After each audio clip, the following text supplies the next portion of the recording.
Buenas tardes. Le invito a que abra su Biblia en Romanos 3:10, por favor. Romanos 3:10. Vamos a seguir con nuestra serie El temor de Dios y hoy vamos a tocar el tema número 12, que se titula Gente sin temor de Dios. Esta es la primera parte de este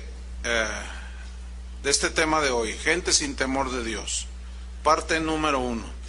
Y vamos a leer Romanos 3, versículo 10. Dice así: como está escrito, no hay justo, ni aun uno. No hay quien entienda, no hay quien busque a Dios. Todos se desviaron, a una se hicieron inútiles. No hay quien haga lo bueno, no hay ni siquiera uno.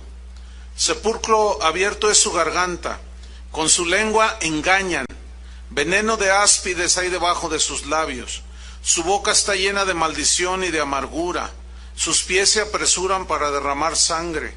Quebranto y desventura hay en sus caminos, y no conocieron camino de paz. No hay temor de Dios delante de ellos.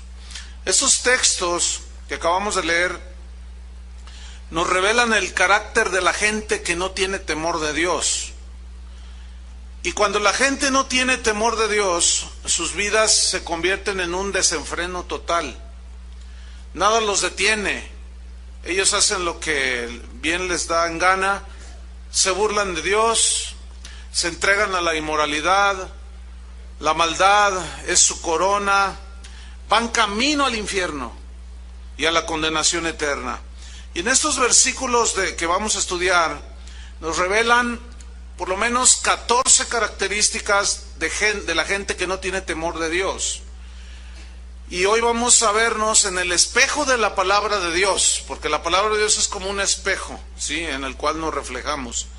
Pero hoy, que es la primera parte del tema, gente sin temor de Dios, vamos a ver las primeras 7 características de la gente que no tiene temor de Dios. Vamos pues a Romanos 3, versículo 10. Ahí está la primera característica de la gente que no tiene temor de Dios. Dice así: no hay justo, como está escrito, no hay justo ni aun uno. ¿Por qué dice la Biblia que no hay justo ni aun uno? Pablo nos responde del por qué no hay un justo ni aun uno en el mismo capítulo, pero en el versículo 23. Ahí nos dice la razón. O sea, no hay justo significa no hay uno solo que esté bien delante de Dios por su propia iniciativa. No hay uno solo, no hay un justo. Y Pablo dice en Romanos 3:23 la razón. Dice, por cuanto todos, ¿qué dice? Pecaron. Por cuanto todos pecaron y están destituidos de la gloria de Dios. Qué condición tan triste, ¿no? Destituidos de la gloria de Dios, de la presencia de Dios en la vida de cada persona.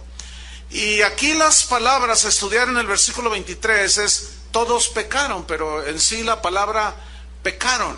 Esta palabra pecar o pecado no es propiamente una palabra netamente religiosa, con connotación religiosa, no. Es una palabra que viene del griego, que es hamartano. Y esta palabra, que se traduce pecado, significa literalmente errar el blanco. Pero la figura o esta palabra se usaba con los tiradores de arco y flecha, que cuando ellos miraban el blanco, tomaban el arco y la flecha, soltaban la flecha, pero no daban en el blanco. Entonces decían ajamartano, ¿sí? O sea, ha errado el blanco, ¿sí? Y eso significa pecado, errar el blanco. Entonces cuando el arquero fallaba, pues no ganaba el premio, ¿sí? Entonces no participaba de nada. Espiritualmente, la palabra pecado, que significa errar el blanco, espiritualmente significa errar moralmente. O sea, significa cometer pecado, o sea, errar el blanco. Hablando espiritualmente, erramos el blanco porque violamos los principios de Dios. no damos en el blanco. Por ejemplo, un hombre que comete adulterio es infiel y está errando el blanco, ¿entiende? Por lo tanto, no va a llevar premio, al contrario, lleva muchas consecuencias. Y esta palabra, hamartano, que significa errar al blanco, significa practicar el pecado. Es decir, al pecar, erramos, porque violamos los mandamientos de Dios. Y al estar errando constantemente con tan mala puntería, caemos en una condición de ceguera espiritual, de tanto fallar, ¿sí? Caemos en una condición de ignorancia espiritual y de insensatez en la conducta. Entonces, la única manera de dejar de ser injusto es cuando una persona escucha el Evangelio de Jesucristo, conoce la historia o escucha la historia de la cruz, del Calvario, que Cristo en su cuerpo llevó todos nuestros pecados. Y dice la Biblia que la fe viene por oír la palabra de Dios. Entonces, la gente cuando escucha el Evangelio de la salvación, en ese momento se les prende la luz y comienzan a entender cuál es su condición, comienzan a ver más bien cuál es su condición. Y es cuando se produce la fe que salva, o la fe que se pone en el Cristo del Calvario. Y esa fe te lleva a la salvación, o sea, solamente es un medio. Pero esa fe no nace sola, nada más porque sí, no. Nace cuando se escucha el Evangelio. Esa es la única manera. De esa manera, tú pasas de ser un hombre injusto a un hombre justo. Y cuando dice, no hay un justo ni aun uno, significa que nadie se puede justificar delante de Dios por sus buenas obras. Porque la salvación es un regalo de Dios, todo eso ya lo sabemos. No la podemos comprar, no podemos pagar por ella, solamente es creyendo. Y se recibe por gracia, por medio de la fe. Pero una vez que hemos sido justificados por la sangre de Jesucristo, tenemos paz para con Dios. ¿Ustedes creen que haya gente que vaya a las iglesias cristianas, estoy hablando, así como esta, que sea inclusive un asiduo asistente de la iglesia y sea un injusto? ¿Creen ustedes? ¿Sí? Exactamente.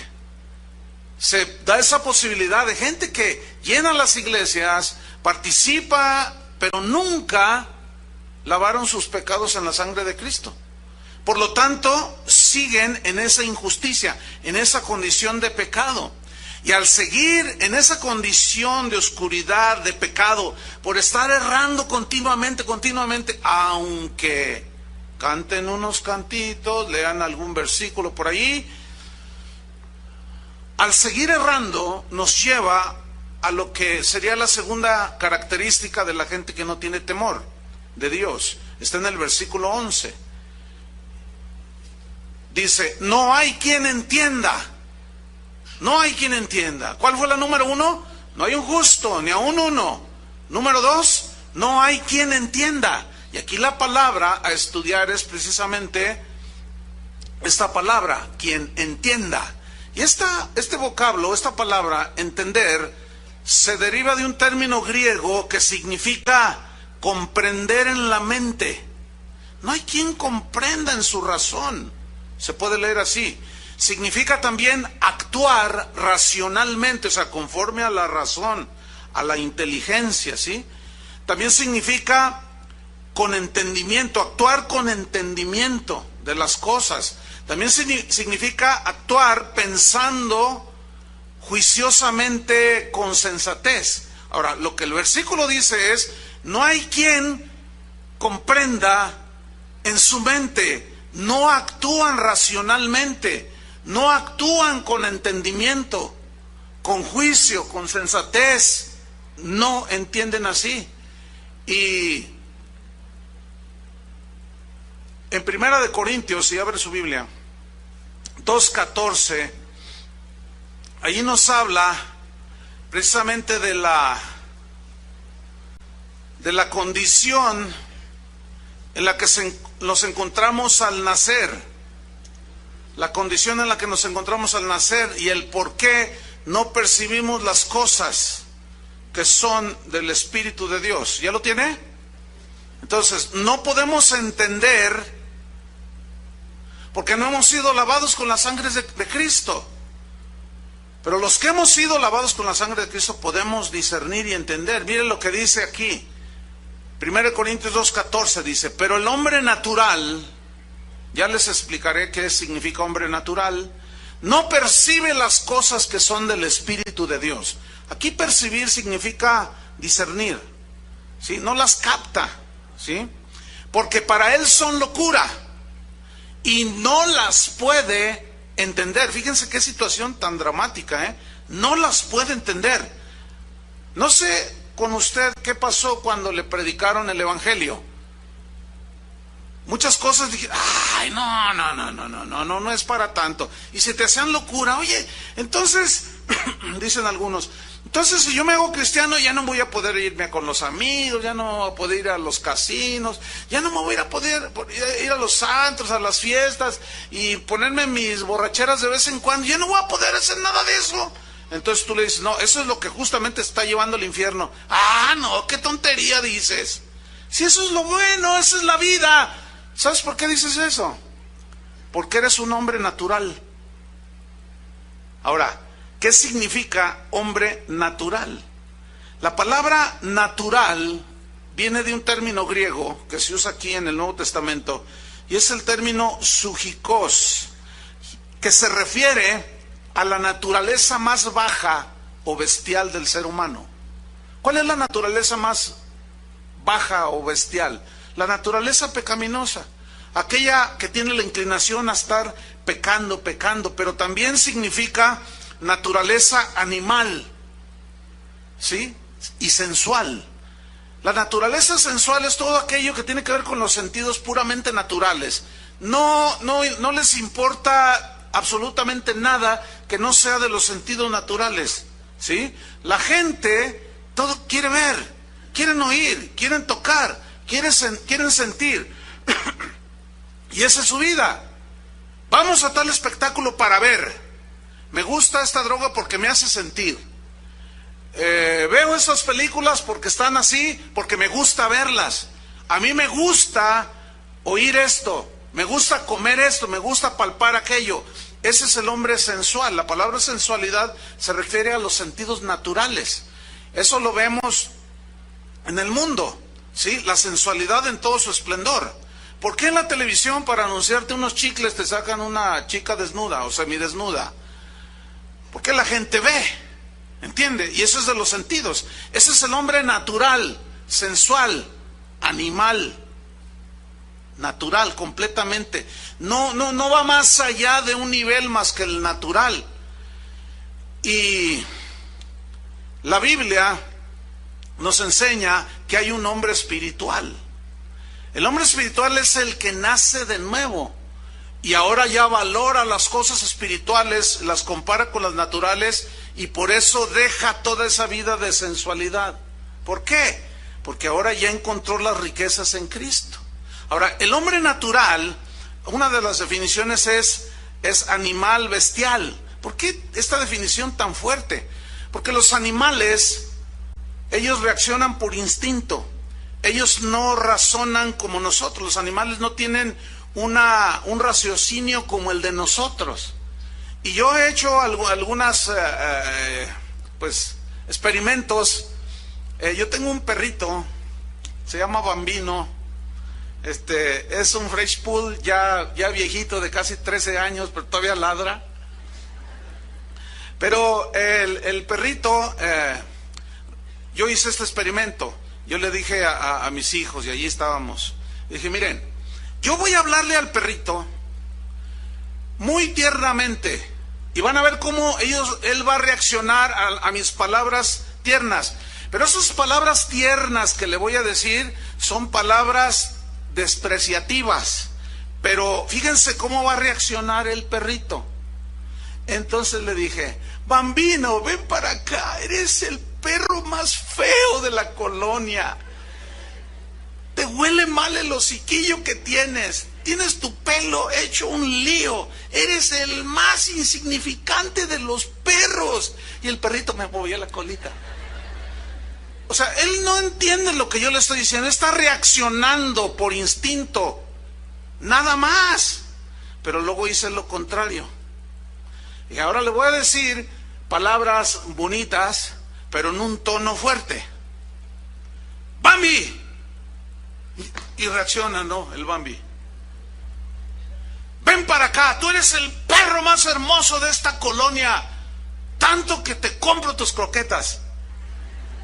Y te llevo al peluquero. Y tú eres el perro más... Y le corre el perro. O sea, él no está entendiendo mis palabras, porque él no las razona. Hermanos, no somos animales. No somos animales para reaccionar solamente en los sentidos. Pero esto es exactamente lo que dice la Biblia, que razona la gente que no conoce a Dios, que no tiene temor de Dios. Son como animales. ¿Cómo? Dije, es un símil. O sea, reaccionan por instinto. Oye, ¿por qué te metiste con esa mujer que no es tu esposa? Pues como que se me ofreció. Por instinto. O sea, no razonan. Por lo tanto, su conducta, su actuar es irracional. ¿Sí? Entonces, al no tener la capacidad de comprender espiritualmente las cosas, comenzamos a actuar irracionalmente, sin entendimiento, sin juicio equilibrado. Mire, le voy a poner un ejemplo.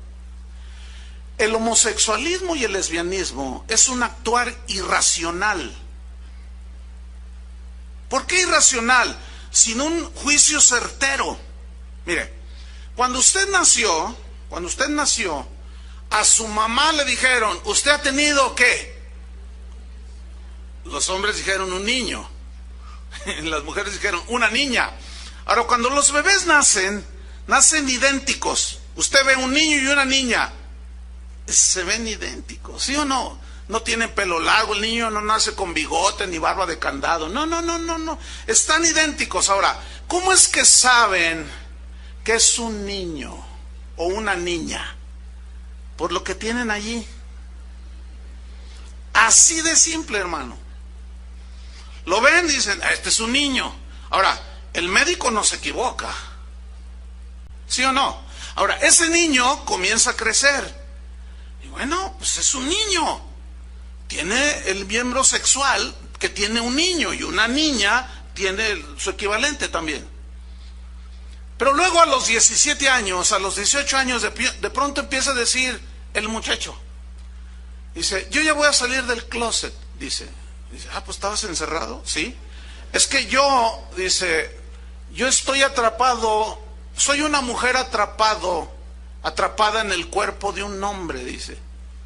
O al revés, yo soy un hombre atrapado en el cuerpo de una mujer. Oye, a ver, espérame. Iba a decir algo fuerte, así como no seas animal, pero no, déjenlo a un lado. Está muy fuerte eso. Pero simplemente mírense al espejo. ¿Qué tienen allí? Pues eso eres. El problema, ¿dónde está? En tu mente. En tu mente. Estás confundido acá arriba.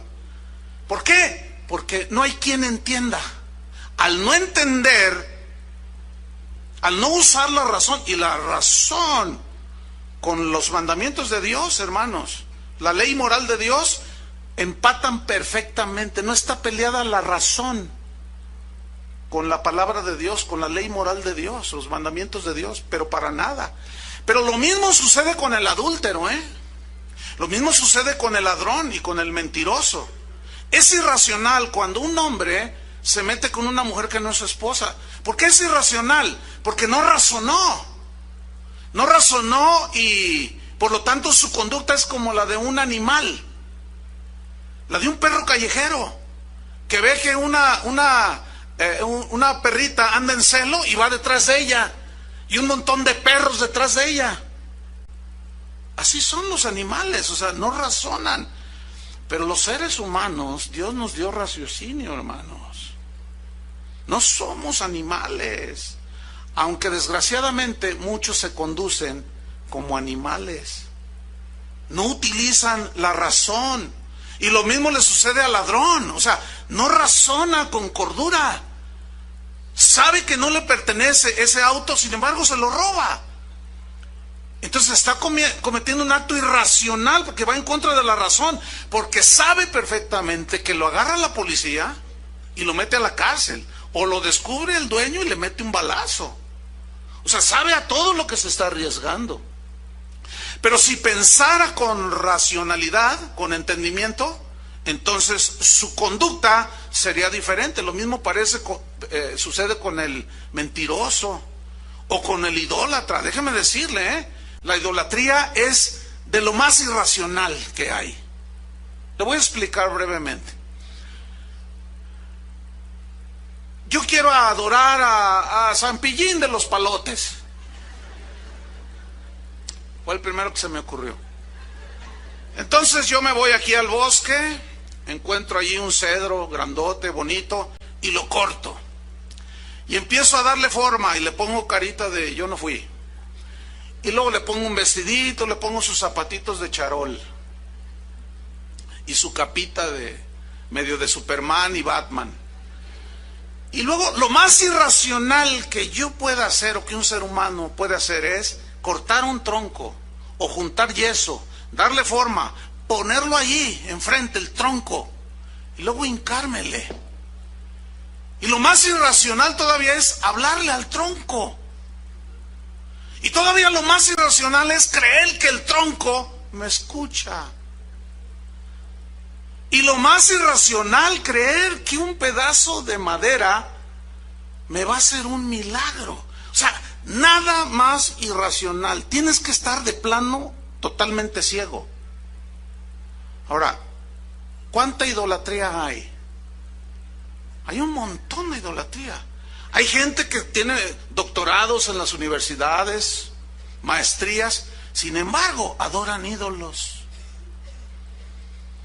Eso no es ni más ni menos una irracionalidad. Una pregunta, ¿ustedes creen que las iglesias como esta, que son cristianas, que se lee la Biblia, ¿ustedes creen que puede haber idolatría? ¿Sí? Es una irracionalidad poner más alto al pastor que a Dios. Es totalmente irracional, Es un actuar irracional. Va en contra de la razón y de la verdad de la Biblia. Porque la Biblia dice que no tendrás ídolos. Y un ídolo es todo aquello que ocupa el lugar de Dios. Bueno, la iglesia cristiana, las iglesias como la nuestra, en muchos lugares del mundo están llenas de idolatría. Adoran al cantante, adoran al pastor, respetan demasiado, tienen más temor del apóstol que de Dios. Hay gente inclusive que da su vida. A mí no me toques a mi pastor porque yo sí te mato. Uy, uy, uy. O sea, puedes decir de Jesús lo que te venga en gana. Se pueden burlar de Jesús, pero no les toques a su becerro de oro. Porque se te ponen así, mira. Eso se llama, mis queridos hermanos, idolatría. Ahora, tú les explicas, no, mira, a los hombres hay que respetarlos, honrarlos, pero nunca darles el lugar que tú le estás dando al pastor. Hay que respetarlo, porque es el hombre que Dios puso allí. Pero sobre ese pastor y sobre ese apóstol está Dios. Entonces, como que quieren entender, y te dicen, no, bueno, sí, pero al mío, a mi pastor no me lo tocas. Y a mi cantante, no, ese me lleva al tercer cielo cuando lo oigo cantar. Ok, te lleva al tercer cielo cuando lo oyes cantar. ¿Y qué si ese cantante o esa cantante andan con doble vida y andan envueltos en el pecado, como si nada sucediera? ¿Qué? Bueno, allá su vida, a mí me bendicen sus cantos. ¿Ves cómo no usan la razón? No utilizan la razón. Entonces, el actuar sin entendimiento nos aleja cada vez más de Dios, porque nos hace cometer actos irracionales que van en contra de sus mandamientos. pero nos lleva a la peor de las situaciones, porque el pecado, como nos ciega, estamos errando constantemente y fallar constantemente, pues eso trae una ceguera y nos impide entender y nos lleva a lo que sería la tercera característica. ¿Cuál fue la número 1? No hay justo ni aun uno. ¿Cuál fue la número 2? No hay quien entienda. La número 3 está en el versículo 11, en la segunda parte. Dice, no hay quien busque a Dios. Aquí esta palabra, buscar, en el hebreo y en el griego tienen obviamente el mismo significado, pero esta palabra, buscar a Dios, no significa que Él está perdido y lo andas buscando, no. Esta es una palabra o una expresión que se conoce como hebraísmo, ¿sí? Cada vez que ¿qué es un hebraísmo? Es una expresión peculiar, muy propia, exclusivamente del pueblo de Dios, de los judíos, ¿sí? Hay muchos hebraísmos, así como nosotros tenemos nuestros mexicanismos, que son expresiones propias de nosotros los mexicanos, y tenemos unos jalisquismos también. Edad, ese es uno bueno. Un mexicanismo es, por ejemplo, decir, ¿ya les cayó el 20? Y ustedes dicen, pero los que nos están oyendo dicen, ¿ya les cayó el 20?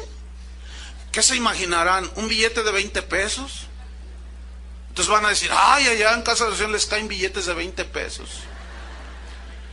No, o sea, a veces me escribe la gente y dice, oye pastor, ¿qué quiere decir esto?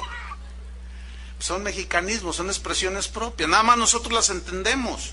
Tú vas a cualquier otro país y di, te voy a explicar esto para que te caiga el 20. Y se quedan así, ¿el 20? ¿No entienden?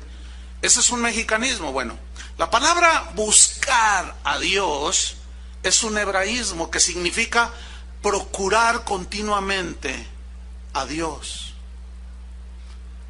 O sea, ir en pos de Dios cotidianamente. Es vivir con Dios todos los días.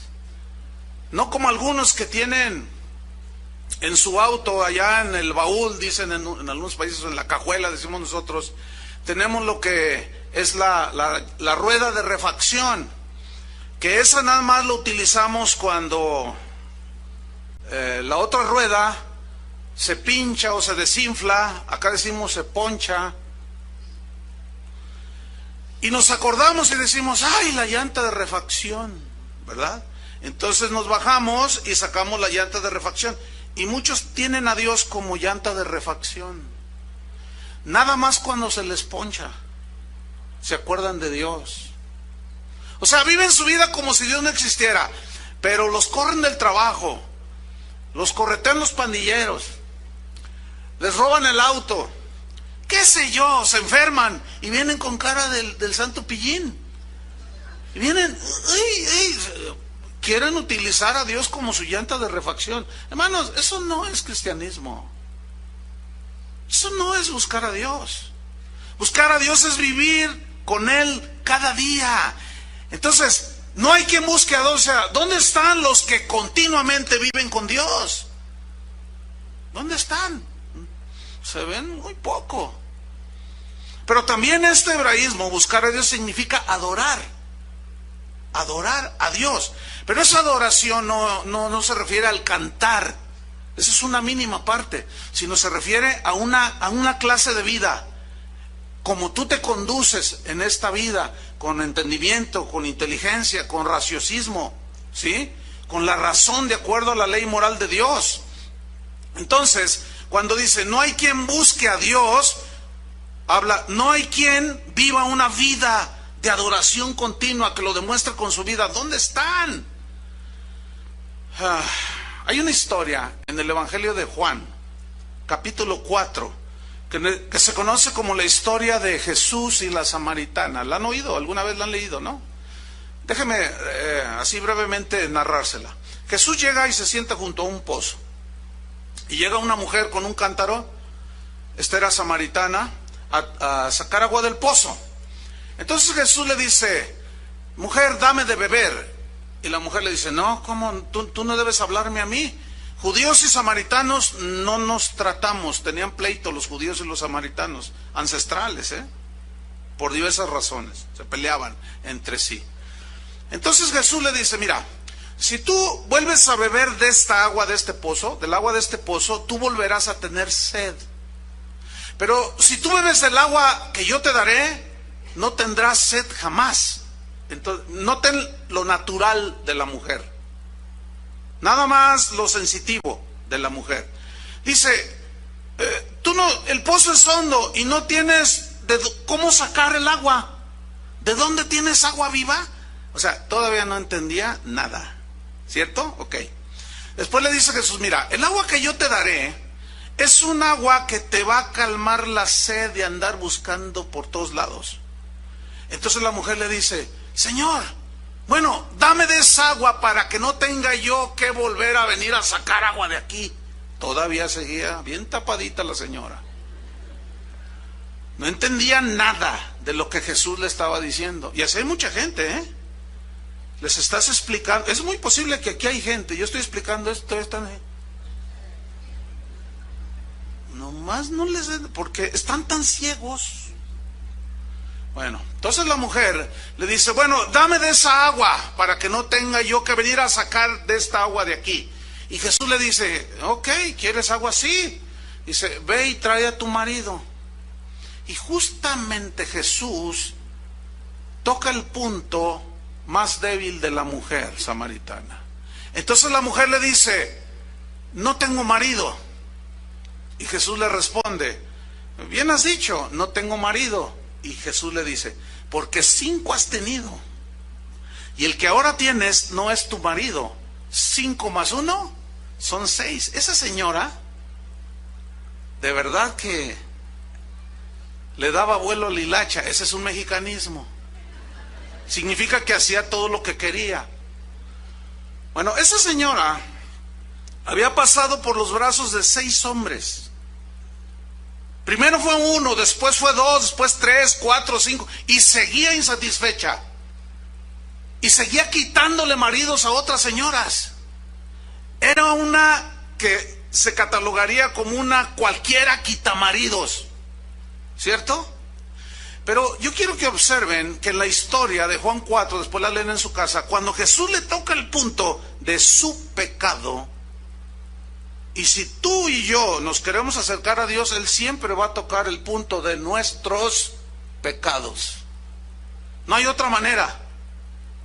Entonces Jesús la mujer de una manera así, pero automática, como una actitud de defensa, de pronto se pone espiritual la señora. Y le dice, nuestros padres adoraron en este monte. Se puso bien, nuestros padres. La religión que mis padres me enseñaron. Pregunta, cuando tú le enseñas a la gente, le compartes el evangelio, que tú sabes que son adúlteros, tranzas, venden droga, o sea, tú sabes, ¿no? Todo, de todo. Y le empiezas a hablar del evangelio. ¿No sacan luego su banderita de su religioncita? Para lo que les ha servido su religión. Su religión no ha sido capaz de librarlos de la esclavitud de las drogas, de la esclavitud de los vicios, de la esclavitud del pecado. Pero inmediatamente sacan su banderita de su religión. No, a mí no me vengas a... No, la santa religión que ustedes, protestantes, ustedes son del diablo. Y te dicen que eres del diablo. Y ustedes, y que nosotros somos la iglesia verdadera. ¿Nosotros somos la iglesia verdadera? Déjeme decirle, hermano, la iglesia verdadera no está llena de adúlteros, ni de hechiceros, ni de idólatras, ni de homosexuales, ni de lesbianas. No, discúlpeme, no. Pero ¿qué sucede? Entonces la mujer se pone espiritual, la señora. Y Jesús le dice, mira, tú adoras lo que no sabes, le dice. Tú ni sabes lo que adoras. Así está la gente, hermanos, en una ceguera, o sea, no hay una búsqueda. Pero al no buscar a Dios, al no vivir con Él todos los días, pues ¿cómo van a vivir con Él? ¿Cómo van a tener temor de Dios? Mira lo que dice el Salmo 10, versículo 4. No hay quien busque a Dios. Y esta samaritana creía que teniendo un poquito de religión, rezando un Padre Nuestro, qué sé yo, el credo de los apóstoles, ya podía tener 6 maridos. No. Salmo 10, versículo 4. Mira lo que dice. El malo, por la altivez de su rostro, no busca a Dios. O sea, el malo, por la altivez, significa por el orgullo, la arrogancia. Yo no necesito, yo nomás Dios, allá está en su templo encerradito. Yo cuando me nazca el corazón, yo no soy hipócrita, yo voy cuando me nace. Pues por eso van cada año, ¿verdad? Entonces, o van a fin de año a darle 7, se dan su paseo por 7 templos. Así está la gente, esa es la condición objetiva y real de la gente. Entonces, como viven en un errar constante, piensan que por darle 7 vueltitas al templo, o por dejar de comer hamburguesas en Semana Santa, ya con eso Dios está contento con ellos. No, los han engañado. No, porque eso no es buscar a Dios. El malo, dice, por la altivez de su rostro no busca a Dios. No hay Dios en ninguno de sus pensamientos. No hay Dios, o sea, se levantan pensando a quién transan. Se acuestan esperando soñar cómo van a transar cuando se levanten. ¿Cómo van a hacer lo malo? Esa es la condición real de los seres humanos. ¿Cómo vengarse? ¿Cómo hacer cada cosa que los seres humanos solemos hacer? ¿Qué condición tan lamentable? Ahora, el no buscar a Dios, como consecuencia, no caminar con Dios, nos lleva a desviaciones de todo tipo. Esto nos lleva a la 4ª característica de la gente que no tiene temor de Dios. ¿Cuál fue la número 1? No hay justo ni aun uno. La número 2, no hay quien entienda. La número 3, no hay quien busque a Dios. La número 4 está en el versículo 12. Todos se desviaron. Es lógico. Al no tener a Dios como el centro de tu vida, te desviaste. Todos se desviaron. Ahora, aquí la palabra a estudiar es desviaron, que significa apartarse de, en este caso de Dios. Significa volverse de, o sea, y como ir en pos de alguien, detrás de alguien, pero de pronto regresarse y ya no ir en pos de él. En este caso es de Dios. Habla de apartarse de Dios. Y el que se aparta de Dios, indefectiblemente terminará yéndose detrás de sus pasiones desordenadas, que la Biblia las llama desviaciones. Y hay un montón de desviaciones. Déjenme leerles una historia bíblica en Génesis 19, versículo 1. ¿Han oído hablar de las ciudades de Sodoma y Gomorra? Bueno, déjeme, en Génesis 19, déjeme darle un breve contexto anterior de esta historia. Resulta que Abraham, que era un hombre que Dios, con el cual Dios a él se le reveló el Señor, y Abraham se hizo un creyente del Dios verdadero, del Dios invisible, del que no se ve. Él no tenía que adorar ídolos. Entonces Dios prosperó de una manera extraordinaria, materialmente hablando, a Abraham. Era un hombre riquísimo, pero era más rico espiritualmente, es el padre de la fe. Bueno, entonces Abraham tenía un sobrino que se llamaba Lot. Muy bien. Entonces sus ganados prosperaron tanto, se multiplicaron tanto, que empezó a haber pleito por los espacios, ¿sí? Los pastizales, entre los pastores de Lot y los de Abraham. Entonces empezó a haber discusiones, y Abraham hizo uso de su riqueza espiritual, de su grandeza espiritual, de su generosidad espiritual, y le dijo a Lot: mira, sobrino, vamos a hacer una cosa, esto ya no está pintando muy bien, no es bueno que estemos de pleito aquí en la familia, vamos a hacer algo. Y él utiliza su riqueza espiritual, le dice: mira, yo te doy la oportunidad que tú escojas a dónde irte.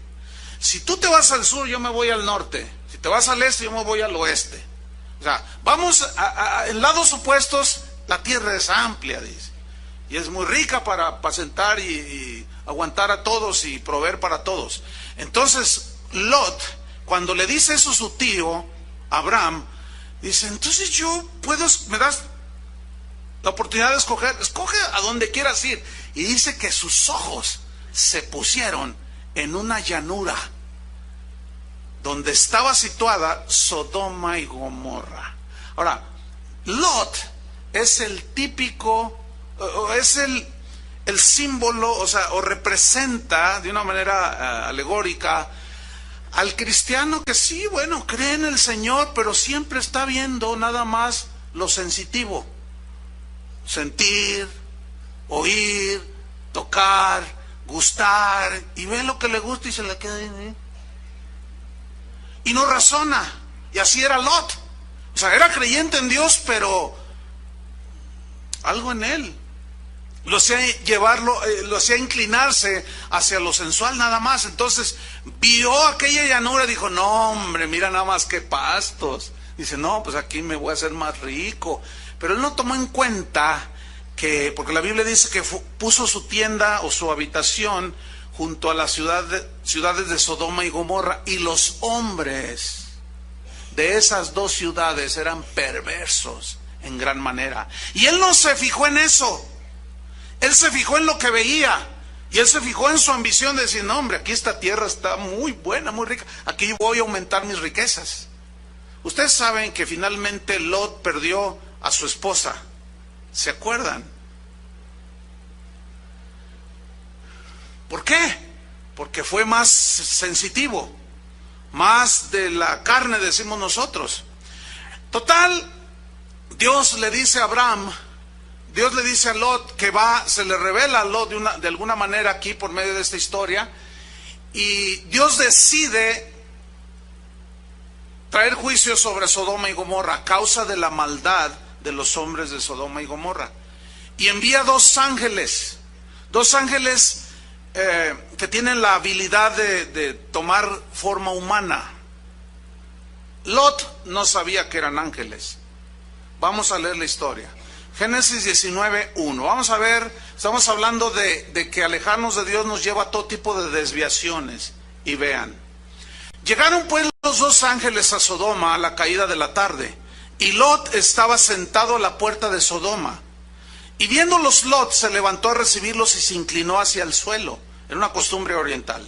Y dijo, ahora, mis señores, os ruego que vengáis a casa de vuestro siervo y os hospedéis y lavaréis vuestros pies. El hospedar a los extraños en aquel tiempo era una situación de mucho honor, de mucha honra para el que hospedaba. Era una costumbre netamente oriental. Entonces, para ellos era un honor hospedar a un peregrino, ¿sí? Entonces, ellos respondieron, estoy en el versículo 2, y dijeron, no,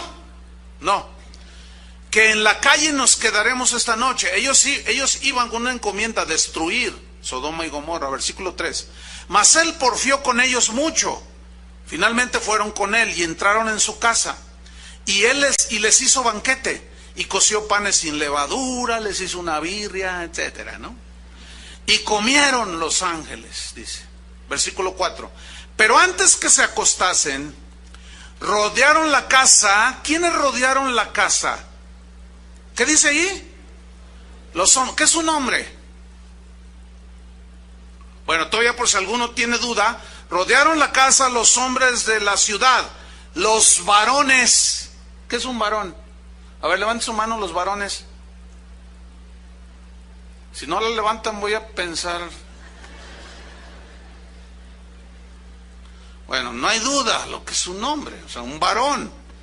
Ah, tuviste un varoncito. Ah, ¿verdad? Bueno, ¿quiénes rodearon la casa de Lot? Los varones. Ok, los varones de Sodoma. Todo el pueblo junto, desde el más joven hasta el más viejo. Escuchen, desde el más joven.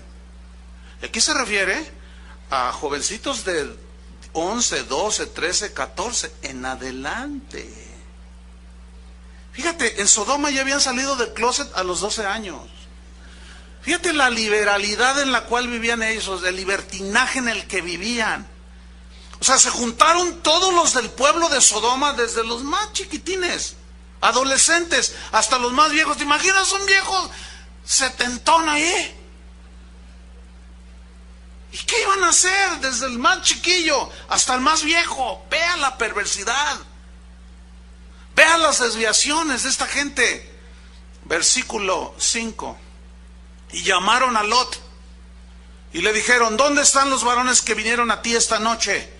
Sácalos para que los conozcamos. La mayoría de ustedes ya entiende el significado de conozcamos aquí, pero hay otros que probablemente no, y voy a explicar brevemente. Este es otro hebraísmo, que es una expresión propia de la gente de aquel tiempo. Bien, cuando nosotros decimos: oye, ¿conoces a fulano de tal? Tú dices: no, no lo conozco, te lo presento. Entonces tú empiezas a platicar con esa persona. Entonces: oye, ¿cómo te llamas? No, pues me llamo así. ¿En qué trabajas? Empiezas a conocerlo. ¿Y eres casado? Sí. ¿Y cuántos hijos tienes? ¿Y cómo se llama? Y empiezas a conocerlo. ¿Y en qué trabajas? Y etcétera. Y al rato ya salieron primos lejanos. Ya ven cómo es la cosa, ¿no? Entonces, para nosotros ese es el significado de conocer.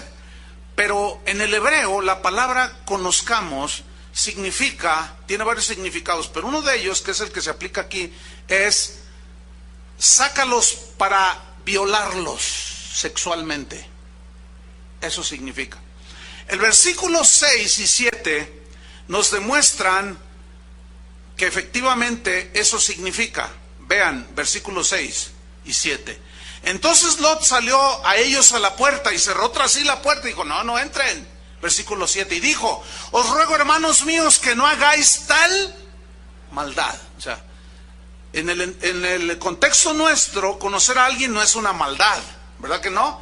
Entonces es clarísimo, ¿sí? Ahora bien, hay unas versiones, como por ejemplo la versión Nueva Internacional, que trae el versículo 5 mejor traducido, más claro, y dice, y se lee así: llamaron a Lot y le dijeron: ¿dónde están los hombres que vinieron a pasar la noche en tu casa? Sácalos fuera, queremos acostarnos con ellos. Ahora, ¿te puedes imaginar a los adolescentes diciendo esto? No, todavía lo más patético. ¿Te puedes imaginar a los viejos de Sodoma diciendo esto?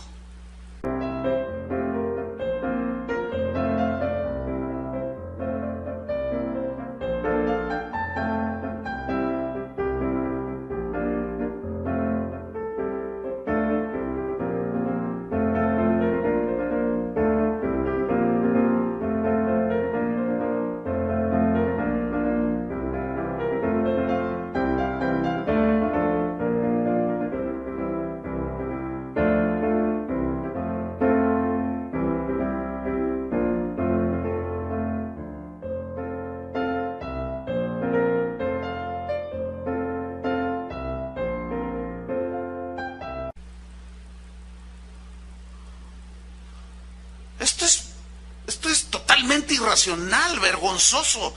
Eran unos pervertidos estos. Ahora, la versión Palabra de Dios para Todos se lee así, el versículo 5. Este todavía es más clara, dice: llamaron a Lot y le dijeron: ¿dónde están los hombres que llegaron esta noche? Hazlos salir, queremos tener relaciones sexuales con ellos.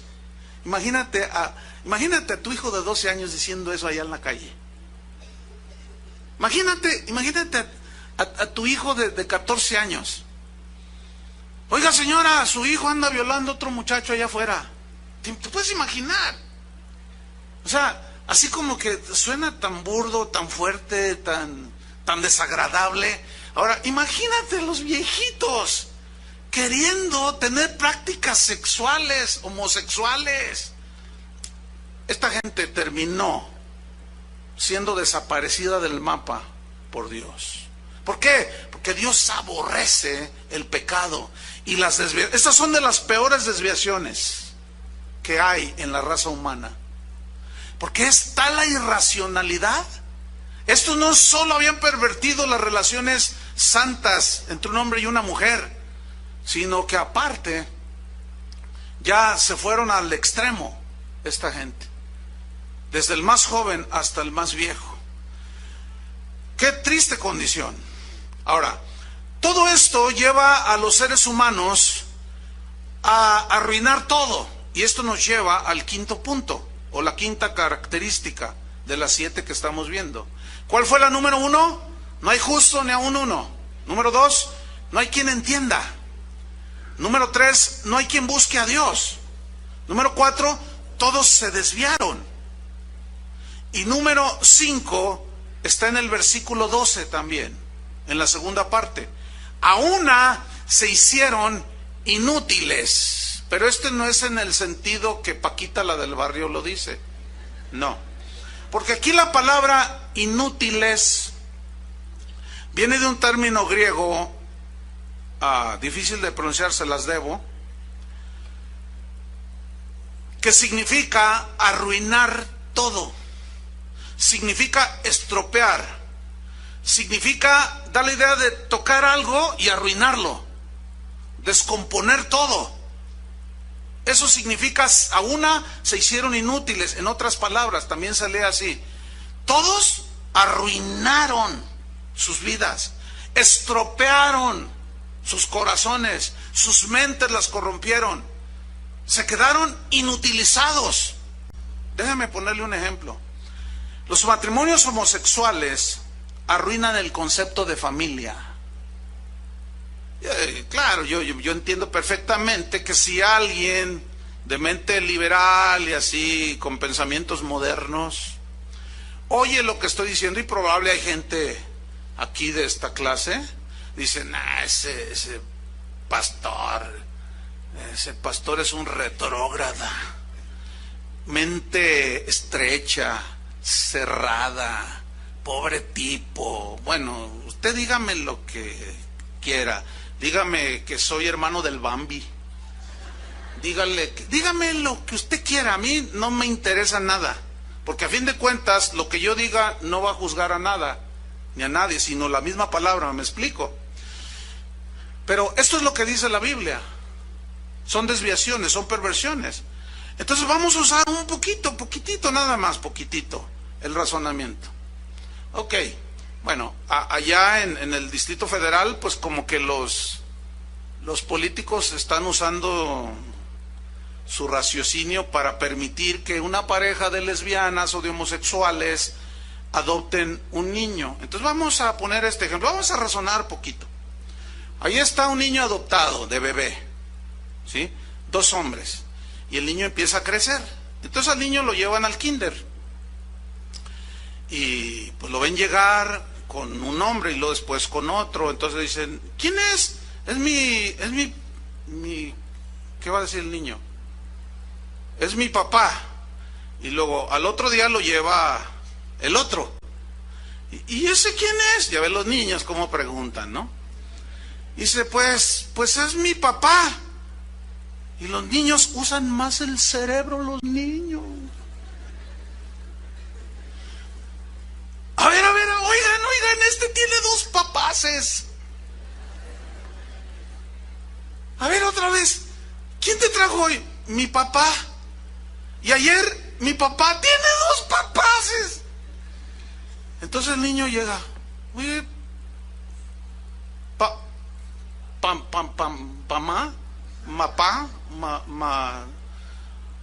¿por qué todos los niños tienen mamá? ¿Dónde está mi mamá? ¿Qué le van a decir estos irracionales? ¿Qué le van a decir? Yo sé lo que le van a decir. Mira, yo soy tu papá y ella es tu mamá, o ella es la que la hace. O sea, ven la irracionalidad, hermanos. Claro, otra vez repito, yo sé que esto lo va a escuchar quien sea, hasta los de los derechos humanos, y dicen, ay, cuidado con ese pastor, ese va a ser un peligro para la sociedad jalisciense. No. Bueno, yo sé que esto es una agresión. Ellos agreden a Dios y su palabra, ¿cierto? Dios los agrede a ellos. No hay conciliación ahí. No hay. Esto no es mío, yo simplemente estoy diciendo lo que dice la Biblia. Entonces, señores de los derechos humanos, yo nada más estoy leyendo lo que dice allí. En todo caso, reclámenle al autor de ese libro y demándenlo. Bueno, arruinan, los matrimonios homosexuales arruinan, destruyen, estropean, inutilizan el concepto de familia. Bueno, el adúltero arruina su familia, arruina su vida, la de sus hijos. El ladrón arruina su vida porque si lo agarran lo meten a la cárcel, le pueden dar 10, 15 años, desperdiciando y estropeando 15 años de su vida en la cárcel. El fornicario arruina su cuerpo porque se expone a un montón de enfermedades, porque la promiscuidad produce eso, enfermedades. El mentiroso arruina su alma porque le miente a sus hijos, le miente a su esposa, le miente a su esposo y arruina su alma. Y Jesús dijo que la verdad sale ¿a dónde? A la luz.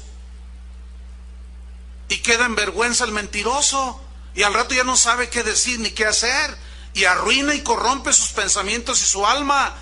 Entonces el pecado, estamos viendo cómo nos aleja de Dios, pero no solo nos aleja, nos arruina, nos destruye. Hay una historia bien impactante de un hombre llamado Ted Bundy. No sé a cuántos les suene este nombre. Bueno, Ted Bundy, ¿quién era? Era un americano, un norteamericano, que fue un asesino en serie allá en los años 80 en los Estados Unidos. Este hombre se dedicó a violar mujeres jóvenes.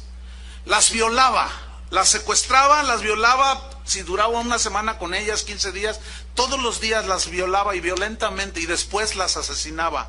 Y algunas las cortaba en pedazos, las enterraba en partes. Otras las metía quién sabe dónde. Era un desastre. Tú dices, ¿cómo es posible? Bueno, este señor Ted Bundy fue entrevistado un día antes por un cristiano, un doctor llamado James Dobson. Ustedes pueden buscar en internet esta historia y ahí está. Esa imagen que ves de Ted Bundy fue un día antes de su ejecución. Él murió ejecutado en la silla eléctrica.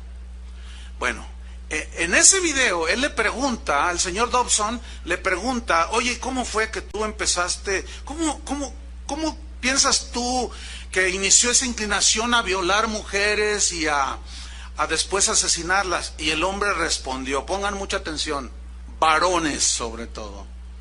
El hombre dijo, es que a muy temprana edad, aparte, debo decir algo, sus padres eran cristianos, él asistió a la iglesia cristiana hasta la adolescencia, pero nunca nació de nuevo. Y él dijo, yo me empecé a aficionar a la pornografía. Escuchen bien, varones, porque las autoridades no le dan esa importancia. Porque si le dieran esa importancia, combatirían no solo la pornografía infantil. A ese sí se van, pues se asustan que porque los niños, bueno, sí, obviamente, está bien. Pero, ¿y de la otra qué?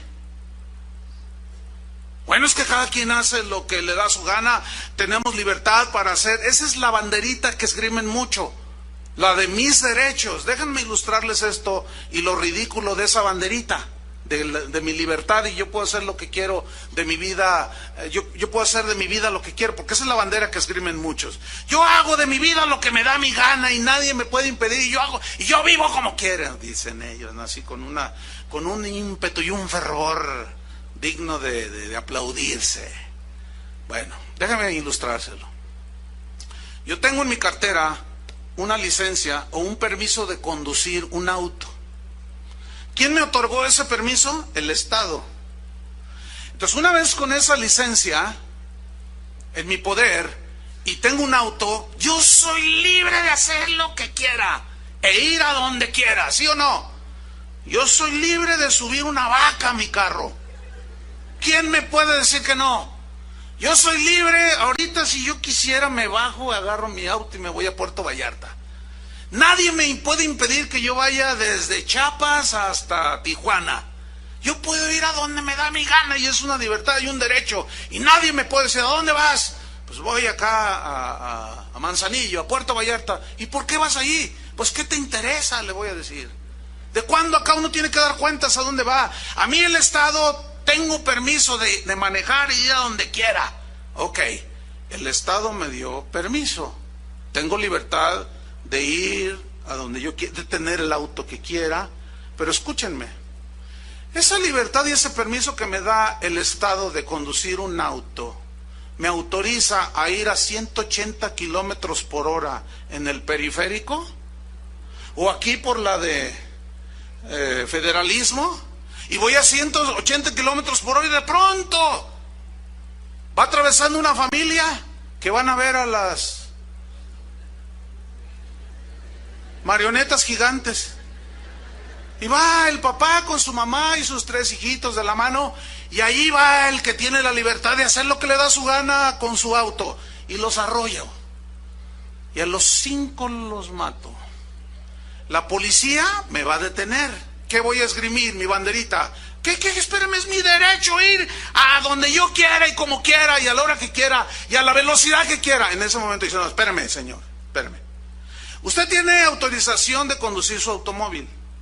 Usted tiene autorización de ir a donde quiera, pero no de rebasar los límites permitidos. Por lo tanto, se me va a la cárcel.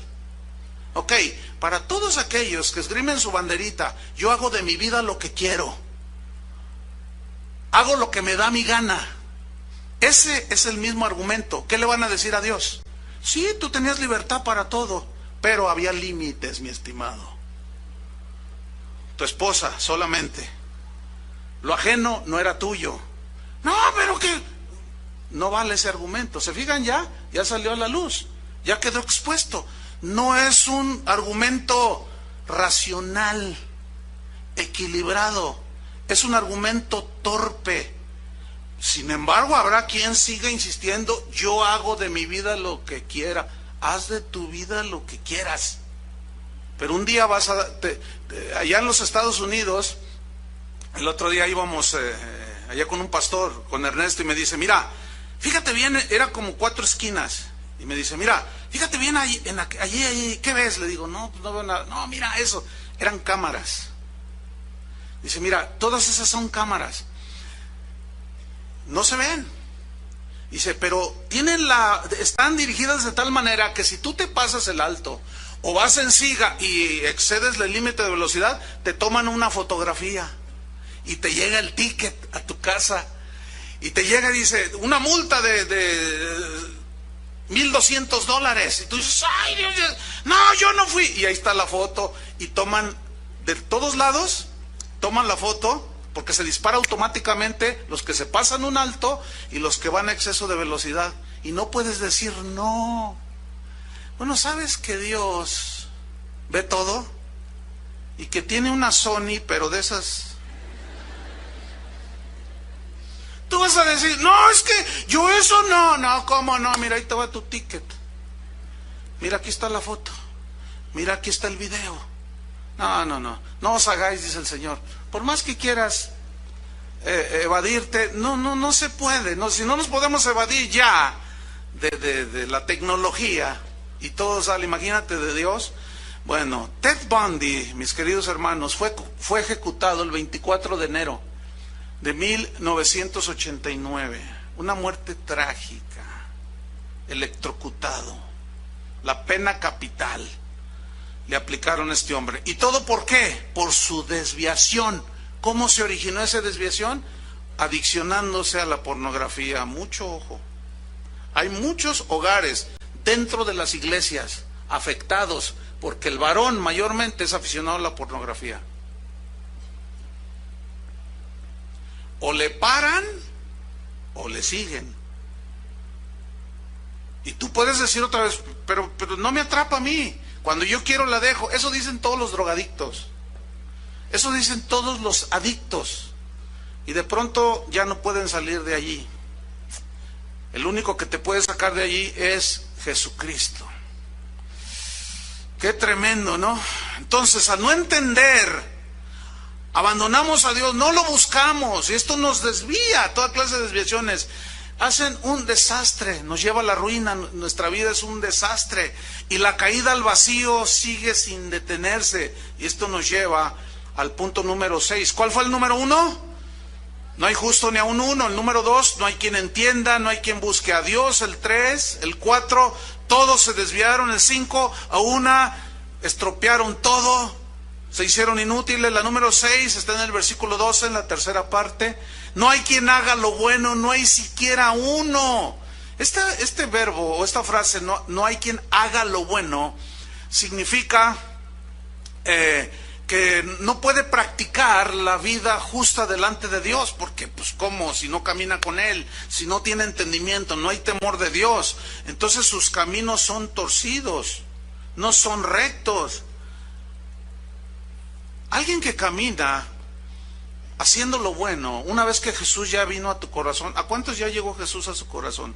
Y ya dejaste los desvíos, Dios los comenzó a corregir tus caminos, ¿sí ¿no es cierto? Tus pensamientos los comenzaste a ordenar también. Tus conductas, por obvias consecuencias, también comenzaste a corregir y empezó tu vida. Pero eso provocó que empezaras a notarte de entre los que no tienen temor de Dios. ¿Me explico? Y ahí es donde empieza el rechazo, donde empieza el ataque, donde empieza la burla.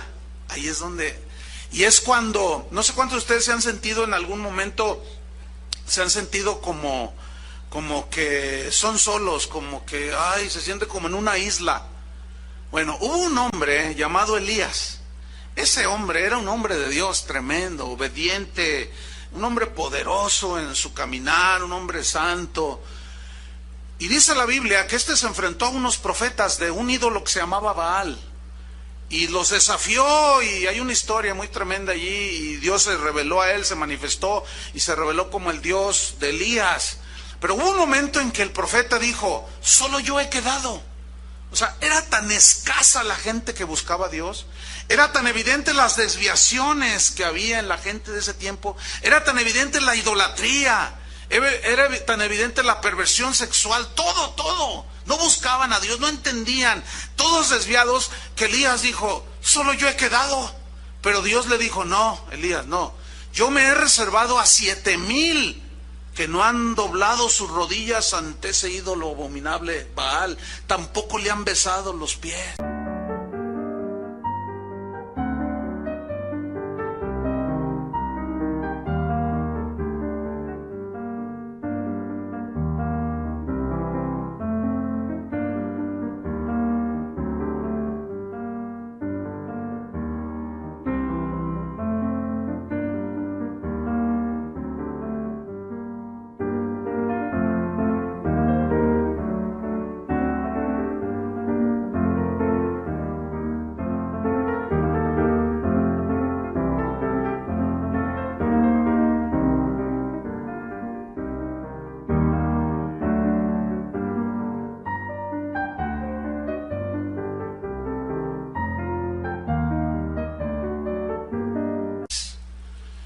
Entonces 7,000, tú puedes decir, bueno, una buena cantidad. La Biblia lo llama remanente, y remanente significa una pequeña cantidad. Ahora, en los tiempos de Elías, algunos los entendidos en esto aseguran que había más de 350,000 personas en la región donde Elías vivía. 350,000 contra 7,001 es muy poco, ¿no es cierto? Muy poco. No se palpa, no se siente. A veces hay gente que me dice, oiga pastor, usted tiene una iglesia grande. Yo les digo, no, está bien chiquita. No, sí. Otros me han dicho, no, usted tiene una mega iglesia. Porque una mega iglesia se considera, según eso dicen pues, yo no lo veo de esa manera, se considera de 1,000 personas para arriba. No, usted tiene una mega iglesia, porque aquí asisten miles de personas. Yo les digo, no, es una pequeñísima iglesia. No, usted tiene una, que no.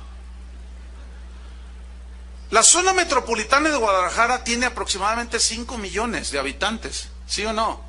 Pregunto, ¿hay 10% de cristianos? Que equivaldría a 500,000, ¿dónde están? Es más, le voy a decir algo, si acaso llegara algún porcentaje, es ni al 1%. 50,000 cristianos en Guadalajara, no los hay. Junte a todas las iglesias de Guadalajara y va a ver que no, si llegamos a 20 y tantos mil, son muchos. Yo me siento como una isla, aunque vea aquí un par de miles de personas. y otros en la reunión de las 8 y otros tantos en la reunión del sábado en la noche. No, son poquísimos. Y a veces ves alrededor y dices, ay Dios, ¿solo nosotros hemos quedado? No, hay otros definitivamente, pero siempre serán los menos. Eso es lo triste. Mira lo que dijo Jesús, Mateo 7:13, vámonos rápido sobre el final. Mateo 7:13 dice así: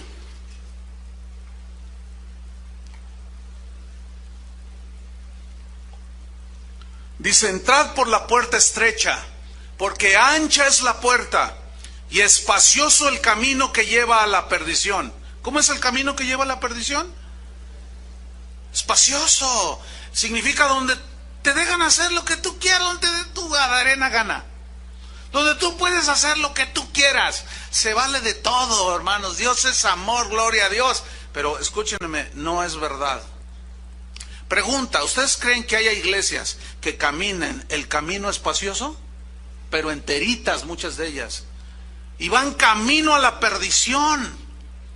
¿Por qué? Porque se han escudado detrás de un Dios de amor, y efectivamente Dios es amor, pero se les olvida que Dios es santo también, y es un Dios justo, que sigue odiando el pecado. Tanto así, que su Hijo tuvo que morir por causa de nuestro pecado, que si Dios no aborrece el pecado. Entonces dice, espacioso el camino que lleva a la perdición, y muchos son los que entran por esa puerta y caminan ese camino. Versículo 14, porque estrecha es la puerta y angosto el camino que lleva a la vida, y pocos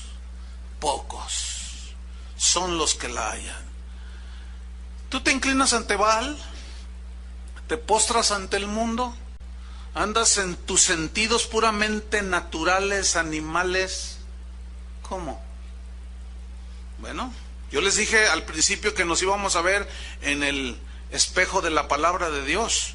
Y para finalizar, al no saber hacer lo bueno, las personas sin temor de Dios se vuelven como sepulcros abiertos, sus bocas exhalan olor a muerte. Y la séptima característica está en el versículo 13. Sepulcro abierto es su garganta. Sepulcro. ¿Qué hay en un sepulcro? Pues hay un féretro. En el féretro, ¿qué hay? Un muerto. Y los muertos huelen mal. ¿Alguna vez han olido a un animal muerto? Que ustedes pasan, o el ratoncito que se electrocutó allí con un cable en tu casa y se murió allí, y lo dice, ay, qué feo huele en la sala, qué feo huele, qué feo. Y al rato empiezas a buscar y encuentras el ratoncito todo tieso ahí, el pobre.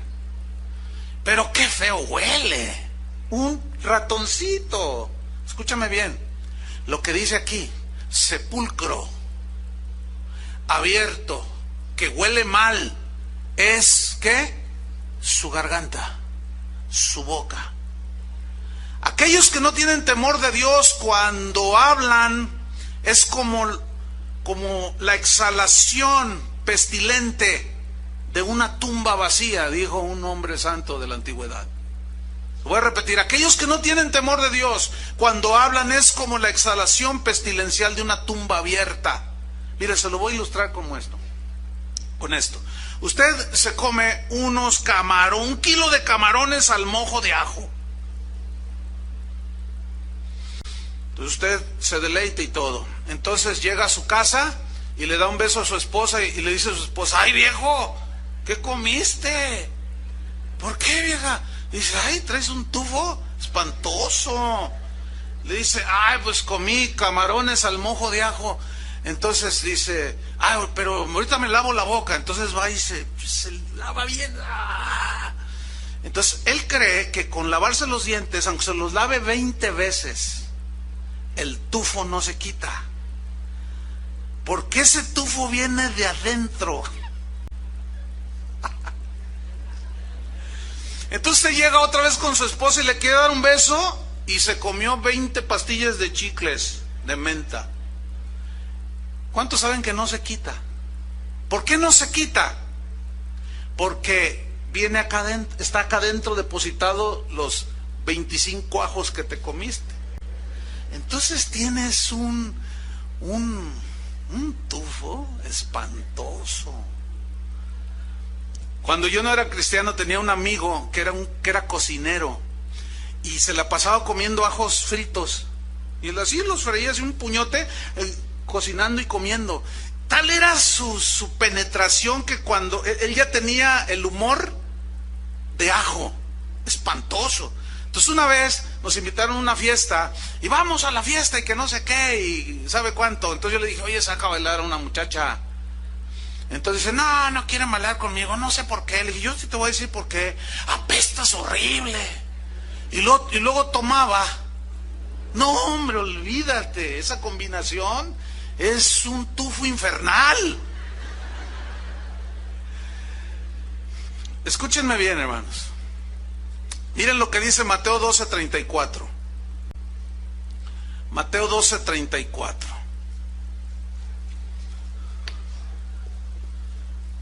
Y ya nos vamos sobre el final. Mateo 12:34. Dice así: generación de víboras. Esto no es para ustedes, Dice, ¿cómo podéis hablar lo bueno siendo malos? Fíjate, hablar lo bueno siendo malos, porque de la abundancia del corazón habla la boca. Aquí corazón habla de lo profundo, ¿sí o no? Del profundo del ser, de las entrañas. Ese es un sinónimo de corazón, las entrañas, lo profundo. ¿Dónde está lo profundo del kilo de camarones al mojo de ajo? ¿En la boca o en el estómago? Okay. Fíjate lo que Jesús está diciendo aquí. De la abundancia del corazón habla la boca. Es decir, lo que tú comes, entiéndase, mundo, todas las cosas que hay en el mundo, mentiras del mundo, sensualidad del mundo, pornografía, tanta cosa que anda ahí. Todo lo que tú comes se queda aquí. Por más que te laves los dientes y te comas unas pastillitas de menta, entiéndanse, voy a la iglesia el domingo en la mañana, por más que te laves la boca, por más que te comas tus pastillitas, traes un tufo espantoso. ¿Por qué? Aquí lo dice Jesús. Dice, ¿cómo podéis hablar lo bueno siendo malos? Porque de la abundancia del corazón habla la boca. Fíjate el 35.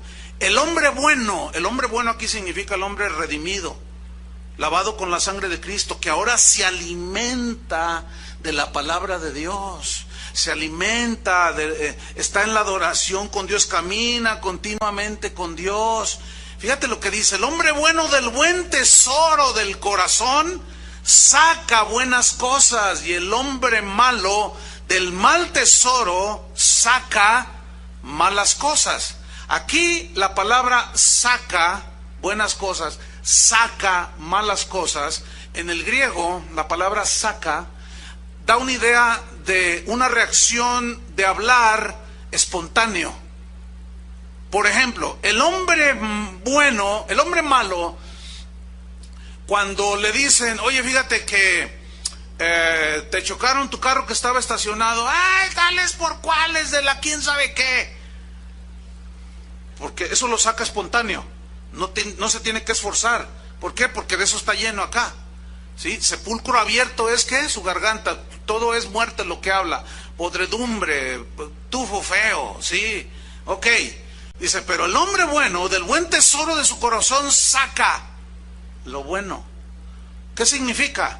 Que saca espontáneo. Oye, pues que te chocaron tu carro. Hubo algún herido. Lo material pasa. A ver, vamos a ver, ¿qué pasó aquí? O sea, dice, bueno, Dios tiene las cosas en control. Dios sabe por qué permite las cosas.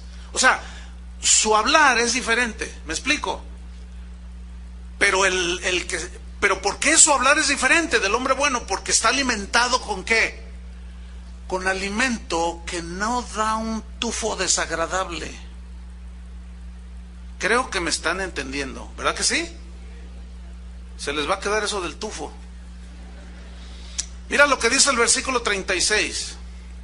Mas yo os digo que de toda palabra ociosa que hablen los hombres, otra vez, De ella darán cuenta en el día del juicio, porque por tus palabras serás justificado y por tus palabras serás condenado. ¿Por qué dice eso? Porque lo que hablas, fíjate bien, lo que hablas revela lo que está en tu interior. Y lo que tú hablas, que revela lo que está en tu interior, está mostrando el verdadero hombre o la verdadera mujer que eres tú. ¿Entendieron, verdad? Aquí ahorita nadie dice nada así de que no, que tal por cual y que yo y que aquí. Pero nomás salen algunos y como si nada. Empieza el sepulcro abierto a aventar su tufo. Termino con esto, es inevitable para mí mencionarlo. Tengo que hacerlo. Porque de la abundancia del corazón, lo que está en tu vientre, de lo que está lleno, eso habla tu boca. Todos aquellos predicadores que solo hablan de dinero. Usted sabe que el dinero tiene un tufo desagradable, feo. Cuente billetes y huele mal, ¿cierto? Pero todos quieren dinero. Fíjate, como esa gente solo se alimenta de avaricia, de cosas materiales, su tema en los púlpitos, en muchas iglesias, y este es un llamado para todos los cristianos, que no se dejen engañar, le huele la boca a esos predicadores de la prosperidad que solo hablan de dinero, no tienen otro tema. ¿Por qué? Porque de eso se alimentan, tienen un tufo hediondo. ¿Por qué? Porque eso es lo que está en sus corazones, en sus vientres. Por eso nada más hablan de eso. No son capaces de hablar del Jesucristo que murió por nosotros en la cruz. No son capaces de hablar de la santidad, porque de eso no comen absolutamente nada. No los escucha esos, hermanos. Se lo digo con toda la autoridad que la palabra de Dios da. Conclusión. ¿Cuál es el fin de los que temen a Dios? Pues el bien. ¿No es cierto? Dios nos guarda del mal. ¿Cuál es el fin de los que no temen a Dios? La ruina, el desastre, la desviación, la corrupción, la ceguera, la injusticia y finalmente la condenación eterna. Aquí sí, usted escoge. Si usted decide ser un hombre o una mujer con temor de Dios, o decide no serlo, bueno, ya cada quien. Yo ya hice mi decisión. Oremos. Señor, te damos las gracias por tu palabra, que ciertamente es como un espejo que nos hace ver, que al vernos en él nos damos cuenta de nuestra condición. Señor, justifícanos. Es probable que aquí haya gente que no esté justificada. No hay justo ni aún uno, pero solo hay una manera de ser justificados: arrepintiéndonos de nuestros pecados, para que podamos entender las cosas espirituales, porque no todos entienden, porque no todos buscan a Dios, no todos caminan con Él cada día. Algunos solo lo tienen como una rueda de refacción guardada en la cajuela y se desviaron. Señor, endereza nuestros pasos, nuestras mentes desviadas, nuestros pasos. El pie derecho va hacia la izquierda y el izquierdo va hacia dirección opuesta y nos tropezamos cada rato. Estamos errando constantemente el blanco y nos desviamos. Y todo lo arruinamos. Arruinamos la familia, la iglesia, el trabajo. Todo lo arruinamos, Señor. Ten misericordia. Ayúdanos, Señor. Justifícanos. Límpianos con tu sangre para hacer lo bueno. Y, Señor, que nuestra boca dé un aliento deleitoso, fresco ante tu presencia, Señor. Porque de la abundancia del corazón va a hablar nuestra boca. No queremos ser sepulcros abiertos, donde el hedor de muerte surge de una manera espontánea, no. Señor, pon tu temor, porque tu temor en nuestro corazón nos librará del mal, de la irracionalidad, de la injusticia, de la desviación. Que tu temor, Señor, nos guíe todos los días de nuestra vida, hasta que tú vengas, Señor. Esa es nuestra oración. No pedimos otra cosa, sino que tu temor nos guarde de todo mal. En el nombre de Jesucristo te lo pedimos, Señor. Amén. Que Dios les bendiga a todos.